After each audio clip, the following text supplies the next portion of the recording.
ராதே கிருஷ்ணா.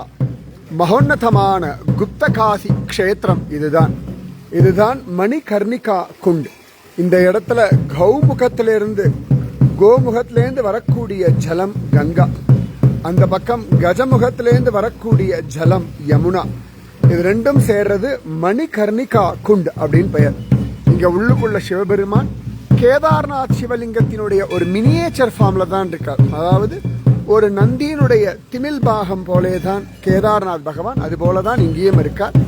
காலையில வந்தோம் அப்படின்னா இந்த கங்கா யமுனா தீர்த்தத்தை எடுத்துட்டு போய் நாம உள்ளுக்குள்ள நம்ம கையாலேயே சிவபெருமானுக்கு அபிஷேகம் பண்ணலாம். நாங்க இப்பதான் பண்ணோம். அதே இந்த கோவில்ல சிவபெருமான் அர்த்தநாரீஸ்வரராக சிவபார்வதி ரூபத்தோட இருக்கார். இங்க இருக்கிற மூர்த்தி நூதன மூர்த்தி, பளிங்கு கல்லாலே ஆன மூர்த்தி.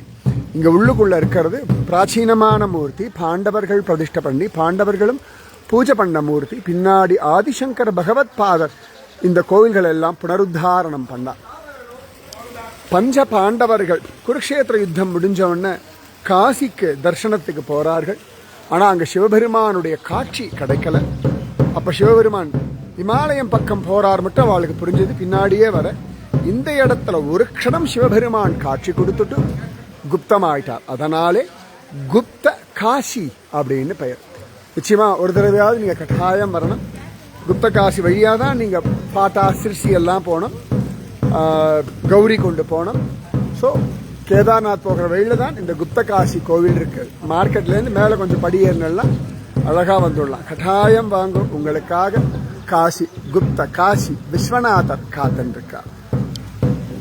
ராதே கிருஷ்ணா. நம பார்வதி பதையே அரஹர மகாதேவா.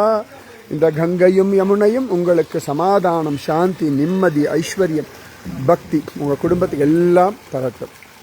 அது யமுனா, இது கங்கா. ராதே கிருஷ்ணா.